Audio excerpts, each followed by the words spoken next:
Hong Kong में corona के मरीज में दोबारा कोरोना के लक्षण देखने को मिले हैं। इस कारण पूरी दुनिया में चिंता पैदा हो गई है।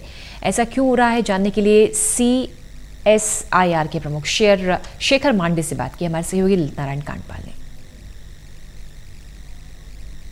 कोरोना में अब तक का हांगकांग में ऐसा पहला केस निकलकर सामने आया है जहां पर किसी शख्स को दोबारा कोरोना हुआ है।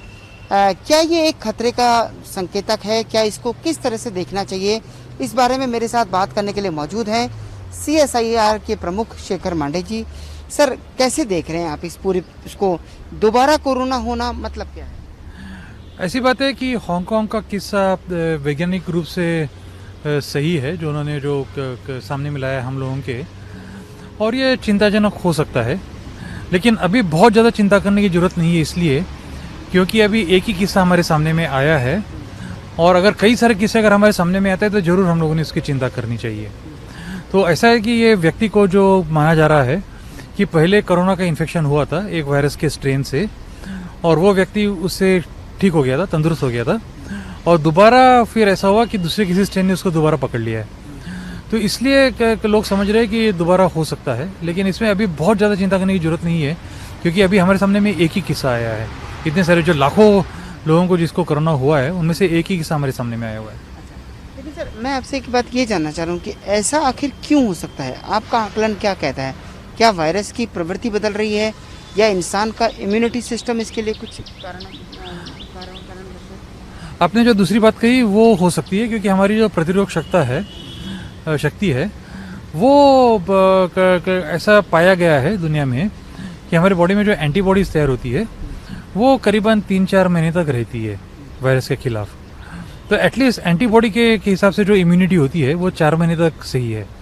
लेकिन एंटीबॉडीज़ के अलावा भी दूसरी अलग तरीके की प्रतिरोधकता होती है हमारे शरीर में, T सेल मेडिएटेड जिसे कहते हैं।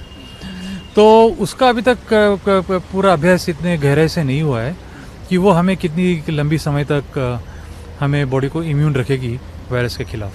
क्या ये कहा जा सकता है कि 4 महीने बाद एक बार फिर से होने की संभावना बढ़ जाएगी, अगर 4 महीने तक जैसे आप बता रहे हैं कि एंटीबॉडी रहती है? अभी इसके ऊपर बहुत ठोक तरह से कहना बहुत मुश्किल है, क्योंकि एक ही किस्सा हमारे सामने में आया है, और जैसे कि मैंने आपको बताया कि लाखों जो देश पूरे दुनिया में फैले हुए हैं, उसमें का एक ही किस्सा हमारे सामने में आया है। तो इसको थोड़ा और अभ्यास करने की ज़रूरत है। एक आखिरी सवाल, आप लोग भी वैक्सीन के ऊपर काम कर रहे हैं, MW नाम से वैक्सीन आ रही है आपकी, क्या प्रोग्रेस हो रही है उसमें, कहाँ तक पहुँचा है मामला? तो जैसे कि आपने बताया कि MW, इसके हम लोगों ने DCGI से 3 अप्रूवल लिए थे, और उसमें का पहला जो ट्रायल था जो क्रिटिकली इल पेशेंट पे था, जो हम लोगों ने कहा था कि 40 पेशेंट्स पे करेंगे, डबल ब्लाइंड ट्रायल, तो वो ट्रायल ख़त्म हो चुका है और उसके नतीजे हमारे सामने में आए हैं, और वो हम लोगों ने DCGI के सामने में रखे हैं। अब इसके आगे का मामला DCGI इसके ऊपर निष्कर्ष लेगी कि अब क्या करना चाहिए। इसके 2-3 तरीके हो सकते हैं।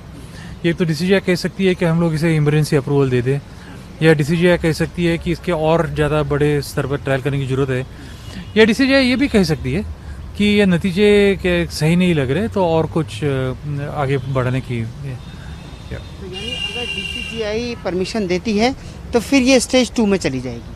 सही बात है, सही बात है, फेज़ 3 में चली जाएगी। फेज़ 3 में चली जी।